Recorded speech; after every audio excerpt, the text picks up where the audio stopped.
I said, you know, you never say anything nice to me. At the time, he was sitting in a big leather chair. This is before he took up residence in that leather chair for about 15 years. And he was thinking. Koshin liked to think.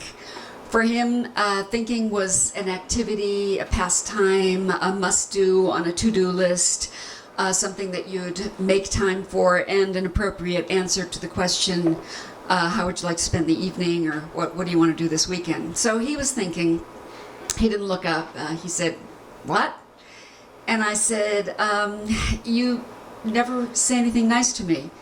And he kind of finally just, I don't know, he looked to the left or the right, probably not at me, and he said, nice like what? And I thought, it's kind of pathetic. I mean, what do you want to hear from the guy you're married to? You know, nice can only mean one thing. It's like, it's got to mean, it doesn't mean like, you make a mean vinaigrette, or, you know, I really like the way you use semicolons. You know, it can only mean, you know, I find you incredibly beautiful, even if it's not true, or, you know, you smell good, or you're great in bed, something like that. But no, you know, I wasn't hearing that kind of thing from him. So I said, I don't know, you know, just anything. And he looked at me, his eyes fixed on me, and he said, okay, your hair looks like a Hasidic wig.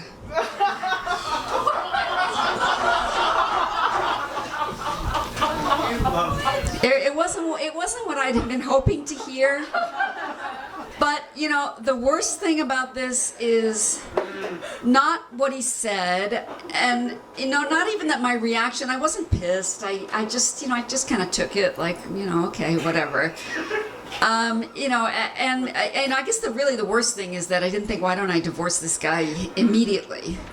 But, you know, and where my mind went, instead of, you know, like, oh, that was an insensitive thing to say, where my mind went was like, oh, I guess it's time to rethink the hair. So, you know, why did he, you know, probably got two questions right now. First of all, what did my hair look like that he said it looked like a Hasidic wig? And, you know, the second is the obvious one that I've already asked, why didn't I, you know, think I got to get rid of this guy immediately? Took many years, but that's the later part of the story. So, anyway, so what did my hair look like? Well, this was like the mid-'80s. And yeah, it was brown. It was dark brown. It was almost black, and it was kind of curly and wavy with an overlay of Jewish frizz. Had a lot more volume than it has now, but this was before the Japanese straight perm was invented. So, you know, so in that sense, it was way, way, way too unruly to look like a Hasidic wig or any kind of wig. But there was the color. And the thing is, I had been, like my mother and my sister, I started getting gray very, very early. I found my first gray hairs in high school, actually. And by the time I was about 25, my hair was salt and pepper. And I was, you know, I was counterculture. I'd been a hippie. I mean, even though this was like, you know, late 70s, and beauty was measured by the standards of Charlie's Angel and Dynasty and long manes, you know, blonde and brunette. But I was different. I was okay with being different. So, you know, I had gray hair, so kind of salt and pepper, and, you know, hippies, natural, organic. I didn't want to dye my hair, and I was really okay with it. So I kept it gray, and I was in graduate school in Cambridge studying film. And then I went to Berlin, and I was working on a film there, and it was like, it was cool to be different. But what happened is I came back to, when I came back to the States, most of my friends had moved to New York, so I moved to New York too, and whoa, you know, it's like, you come to New York, and it's their early 80s, and, you know, there's no city like New York that beautiful women from around the world just, you know, come here in droves every year. And, you know, that's not like Cambridge, that's not like Berlin, it's not like anywhere. It's just like, if you're beautiful anywhere, it's like New York is a magnet, you just come here. So I knew I couldn't compete on that level, but still I kind of caved, and I started to dye my hair. And, you know, and like my mother and my sister, I did it myself. The idea of going to a salon was, you know, just, I couldn't even imagine spending that kind of money or spending that kind of time in a chair or just looking in the mirror. The whole experience. I've had one manicure in my entire life, so that tells you I've had one massage too. You know, I just don't, I'm not good at having people I don't know touch me, okay? So, yeah, so I was dyeing my hair, and You know, the thing about hair, natural hair, is it's many different shades. The depth and the dimension come from, you know, if you look at a blonde, I don't know, I swear some of the hairs are green. They're just, it's not all one shade. I'm a little colorblind. But, I admit it. But when you start dyeing your hair, unless it's done by a real pro, you know, you dye it over and over and nice and easy. You know, after a few years, my hair was kind of nice and easy brown. And meaning every strand on my head was probably the same color. And that's really when you see a toupee, you know how like you know, can look either like a good toupee or a bad toupee, but it always looks like a toupee. And that's partly because, you know, every hair is the same color. And I suppose that's the same thing about a Hasidic wig, is, you know, every hair is the same color. And yeah, I mean, in a way he was right. My hair looked like a Hasidic wig. So, anyway, so I thought, okay, it's time to rethink the hair, and I knew I had two choices, and one was to go to, you know, to do the salon thing, and I've already told you I can't do that. That's bad. And the other one was to let my hair just return to its natural color, because by this time I didn't know what that was. You know, I had left off at salt and pepper, but my feeling was it's probably a lot more salt than pepper at this point. So I did. I kind of bit the bullet, which is not easy. If you know anything about growing out your hair, gray comes in as a swath, a stripe, and from far away it just looks like you get no hair there at all. You know, you get like two, you know, brown things here, and then from here to here there's just nothing. So it's embarrassing. So I, you know, combed CVS for natural hennas and temporary dyes, but nothing matches that, you know, one color Hasidic nature of a hair dye. So it kind of didn't work. So then I did the unthinkable. You know, when I was a kid, my mother used to take me and my sister and like toss us against the bathroom wall, the scissors, you know, it was like a threat. And I don't know, I think Mamie Eisenhower was it's embarrassing, but, you know, first lady. And so we had, you know, these bangs that ended here, and you had to have short hair because, you know, you didn't want to look like an immigrant, even though they were kids of immigrants. They wanted us to look like nice Americans. So I had grown up with short hair, and as a result, my sister and I will always will be like 90 years old, and we'll have, you know, hair like I'm wearing today. So anyway, so I did the unthinkable to get rid of the, you know, just the tricolor, the four color. And I did cut my hair. At that time, there was this style where you were sort of cutting it really short on one side and a little longer on the other. That lasted about 5 minutes, that fad. Thank goodness. You're probably all too young to remember that. So, yeah, I cut my hair. And finally, after about, I don't know, it takes a year. You know, hair grows a ½ inch a month. So after like about a year and a half, I had hair that I actually liked. I didn't think of it as gray. I thought it looked silver to me. I mean, it still looks silver to me. And when I was little, thank you. When I was little, I always found silver that was my favorite color in the box of Crayola crayons. You know, silver was the color of Christmas ornaments, which I wasn't allowed to have because we were Jewish, and now I, you know, embrace Christmas.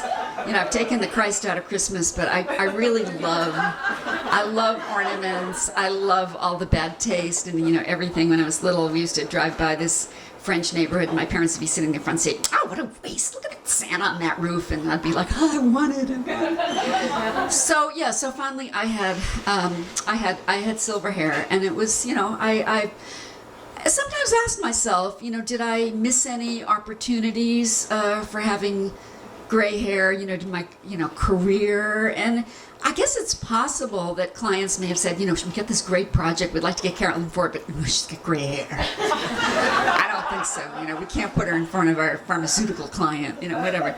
I mean, it's possible. I'll never know because nobody says, you know, we thought of you for this project, but damn it, you've got gray hair. So I'll never know about that. And, you know, and then the other thing about having gray hair is guys. I mean, okay, I was already in my early 30s, but it's like the catcalls stop immediately. You know, men look at women kind of like Arnold Schwarzenegger in The Terminator. You know, it's binary pupils. It's like, you know, man, woman, you know, black, white, hot, not. And, you know, if you have gray hair, you're not. So nobody comes on to you, and you become kind of invisible. But that was okay too, because I probably was on the verge of becoming invisible in any case. The other thing about gray hair is it is kind of invisible. Hair that is gray is actually not, that looks gray is not gray. It turns out that hair is like a clear straw, and it's actually filled with an amino acid type thing called melanin, and that's takes place in the business part of your scalp, but it fills your hair. And what happens is in people who are genetically programmed to go gray, the melanin kind of takes a hike, and you're left with hollow shafts. Your hair has nothing in it, and the light picks up those shafts, and it picks it up and reflects as white or silver or gray, depending on how much melanin you have still in your hair. So it's hollow. So what happens when you dye your hair? You're actually filling those shafts with melanin, and hence the whole thing. If you keep doing it, keeps getting to be one color. So yeah. So anyway, I never have been envious of people who don't have silver hair. I don't feel bad for them either, but I've always really thought of silver as a color and as my color, and I've been very, very comfortable with it. I haven't thought about changing it. I know that it's, you kind of find a look, and you keep that look for way too long when you already should probably change it. But anyway, I'm still with it, and so far so good. Then the next part is, so that's the hair, right? That was the easy part to talk about, but the next part is the guy. The husband, why did I marry him in the first place? And then why did I stay with him for, what could easily be a good third of a lifetime? Okay, so when I met him, he was, I had lived in Berlin. He was Polish. His name Kozin is actually short for a 4-syllable Polish name.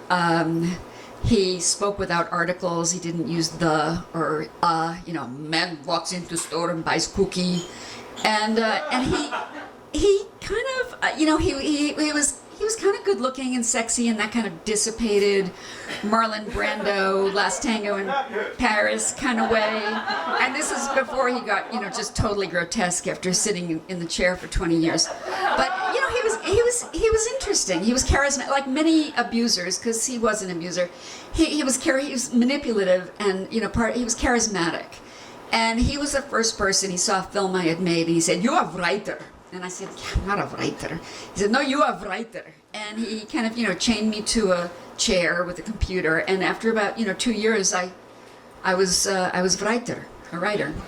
And then we started working together, and we were developing screenplays, and we made what may have been the worst movie of all times. There's a guy on YouTube who does a 10-minute rant about how awful it is. And I mean, the process, it's called The Chair, Walk, Don't Run. But the process of working with him was really hell. And, always waving papers. Why man walks left to right? Man walks right to left. It's always about something really, really stupid. Some little detail that made absolutely no difference and would never, impact the production in any way. But anyway, one of my memories of making The Chair is we continually had to be changing because we were shooting in this prison, this jail, abandoned jail in Newark, New Jersey. It was totally insane. It had no heat, had no food. I mean, it was just really crazy.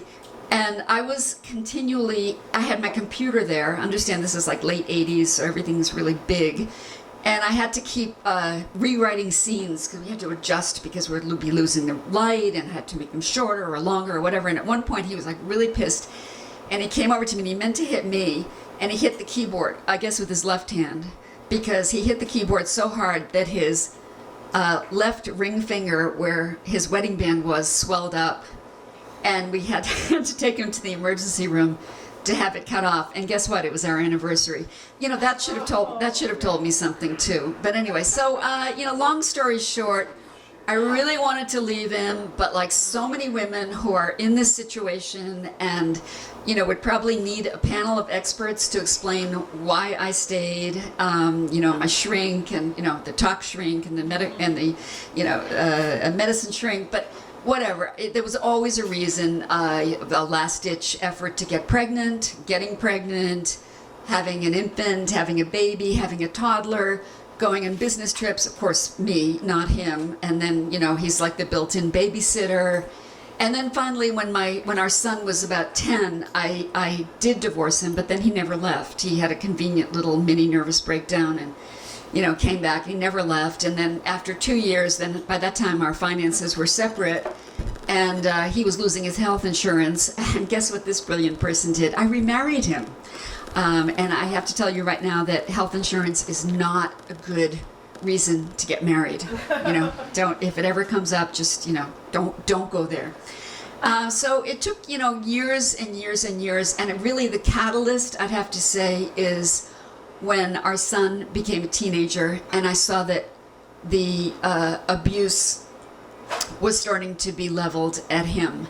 And while I could take it, I wasn't going to allow that for my son. I mean, actually, I was so miserable. I didn't really contemplate suicide, but I did read the obits in the Times, and I was jealous of people who had died. So, it was not a good time. So then I finally, when our son was like junior in high school, I couldn't go back to the same lawyer because I was too embarrassed to tell her that I had remarried him. And I found a different lawyer, and I went through the whole thing. And the amazing thing is, I don't know if you know about serving papers, divorce papers. By this time he had sat he had stopped working. He was just sitting on the couch, basically, hurling litanies of abuse and insults at me. And when you're served divorce papers, it has to be handed to you personally. So I had the process server come, and he was sitting in the chair. It was easy. He was like, when is he going to be home? He never leaves the house, so he's there all the time. Don't worry about it. So she came in and she handed him the papers, and he didn't lift his arm. So the envelope fell on the chair, and then it fell onto the floor, where it stayed for like 2 weeks until I picked it up. And then when I finally went to divorce court, I observed that, all these couples, each of them had lawyers. And I was the only one. I was there with my lawyer, and there was nobody on the other side of the table. So in the end, I was granted sole custody, sole occupancy of the apartment. And when I went home, as I was actually, over the course of the period of time when he knew I was actually going to divorce him and going to get him out, he started saying things to me that were just quite unbelievable. He was calling me a sinner. He said, I'm going to burn in hell. This is like a Polish intellectual atheist, but I'm a sinner. I'm going to burn in hell. I'm a whore. I was a liar. I was, it was just like, it was endless. I was going to be a bag lady on the street without him. And that I was an idiot because I didn't realize that he was my only friend. This is what manipulators do, and you sort of almost half believe it. It's a little bit scary. So finally, I did go and got my divorce, came home, and told him that he was going to have to get out. And so he went at the litany again, that I was a sinner, I was a whore, and he added a new one. I was a witch. I was an old witch. And come to think of it, what do old witches look like? What color hair do they have? I just walked past him, I closed the bedroom door, and you know what? I never once thought it's time to rethink the hair. But now that it's been 6 years, and he lives on a different continent, and I actually don't ever have to talk to him again, looking back, I think that telling me my hair looked like a Hasidic wig was probably the nicest thing that he ever said to me, and probably the most helpful thing as well. So as the ire and antipathy fades, it's like, hey, I have gray hair because of what he said. And that's my story, and thank you very much.